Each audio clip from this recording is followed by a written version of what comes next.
entender todo o processo e a expectativa do resultado final é muito importante.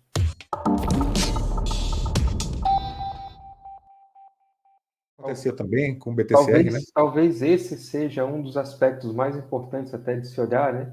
Porque você não vai juntar só 2 portfólios, você vai juntar dois portfólios com uma equipe de gestão diferente e que tem que ter uma cultura organizacional mais ou menos alinhada para que não gere um conflito e aí as coisas somadas fiquem piores do que separadas, né? Então a intenção é que somando os dois, na verdade, você não some os resultados, mas você multiplique os resultados. Aí é que vem a chave da incorporação, né? Não é simplesmente você somar 1 mais 1, né? Não é isso. Aí não faria tanto sentido. É porque aquela junção ela faz mais sentido do que os dois produtos separados. E aí é que existe para o cotista, no caso do fundo, algum tipo de ganho. Senão é um negócio que só vale a pena para quem faz a gestão do fundo, né? Então, entender todo o processo e a expectativa do resultado final é muito importante. E se você não sabe qual é essa expectativa, é muito simples. Você vai pegar, vai ligar lá na relação com investidores e vai perguntar e vai pedir, marcar um horário para fazer um call ou vai pedir uma diretriz. Olha só, qual é o guidance que vocês estão querendo chegar com isso? Obviamente que eles não vão te promover, não vão te prometer resultado, mas pelo menos vão te passar uma tese, né? Olha, a gente está fazendo isso porque a gente quer atingir tal e tal e tal objetivo. E se fizer sentido, eu acho que a operação deve continuar, né? E assim por diante. Não é uma questão tão complicada assim de entender, né? Eu acho que o nome assusta mais do que o bicho propriamente dito. É isso aí, ó.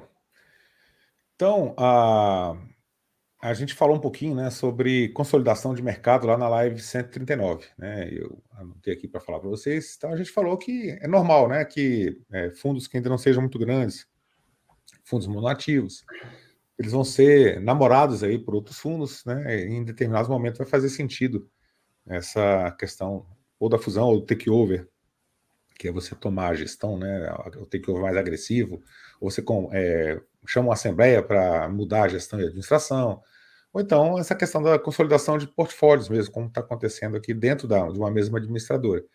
Porque não faz muito sentido você ter custos, né, grandes e um portfólio que não tem um valor muito elevado.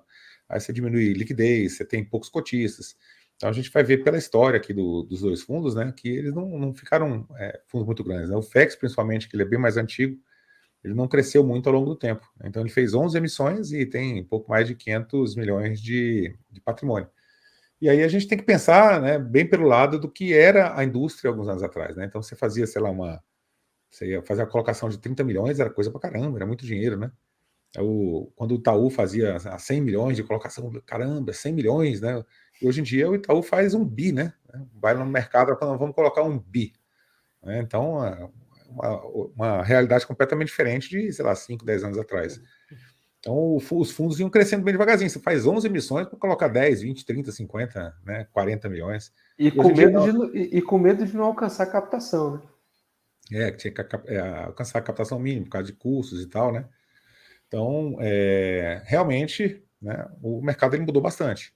Então, assim, dentro de fundo, né, a principal, acho que um dos principais pontos ali é se a política de investimento dos patrimônios é semelhante, né? Então, você tem dois portfólios que guardam uma certa semelhança, né? E se eles guardarem uma certa semelhança, faz sentido. Você pega, digamos, um outro caso, que você tem, sei lá, um patrimônio de laje corporativa e outro de logística. Vamos juntar os dois patrimônios, beleza. Quem vai fazer a gestão disso, né? Não, o cara é o cara do shopping center, né? Não tem nada a ver, né? Uma coisa com a outra. Então, um cara está lá em São Paulo, conhece de laje lá de São Paulo, né? O outro é logística, né? Tem lá em Pernambuco, lá no Rio Grande do Sul, Santa Catarina. Então, os portfólios eles acabam não fazendo sentido e a parte da gestão, se você não tiver uma gestão muito próxima, né, daquilo que vai ser unificado ali, não vai fazer muito sentido, né, essa união entre os dois fundos. No caso aqui, né, dos dois fundos, os dois são de CRI, né, os dois têm uma história mais ou menos parecida, estão debaixo do mesmo guarda-chuva ali da administradora, né, então a história é diferente, né. E aí, dentro da CVM 472, que é a mãe dos fundos imobiliários, né, ela fala sobre incorporação. Então, legalmente, né, existe a parte lá prevista dentro da CVM 472 para incorporação de fundo imobiliário. Aí, o que a CVM fala? Né? Então, ela fala, por exemplo, que se você quiser fazer uma incorporação, você tem que divulgar um fato relevante falando da sua intenção de fazer a incorporação, né? Que foi o que eles já fizeram. Ó, queremos unificar portfólio e tal, aquela coisa toda. Escreve ali as suas razões, né? Bota isso tudo no documento, né? E você manda esse documento para frente, publica ele para que os cotistas, né, dão uma lida ali e vê se concordam ou não. Né? Então, a primeira coisa tem que ser uma publicação de fato relevante. A outra, né, a aprovação, ela tem que ser por meio de AGE. Né? Então, você tem que convocar os cotistas e tal a votarem, né?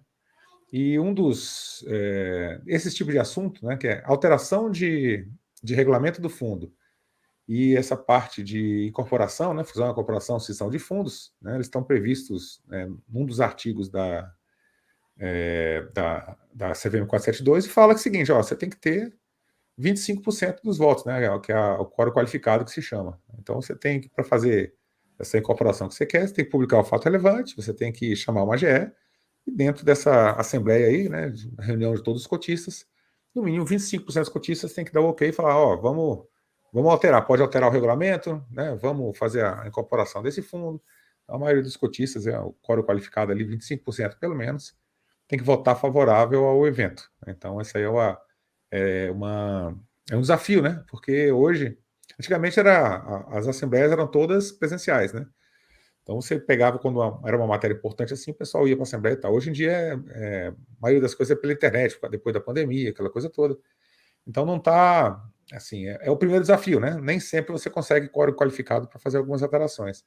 A gente teve aí problemas aí, inclusive, de gestoras grandes, né? Com fundos com patrimônio bilionário, estão loucos para mudar algumas coisas no regulamento, né? Coisa simples, é uma frasezinha, sair de investidor qualificado, por exemplo, para investidor normal, né?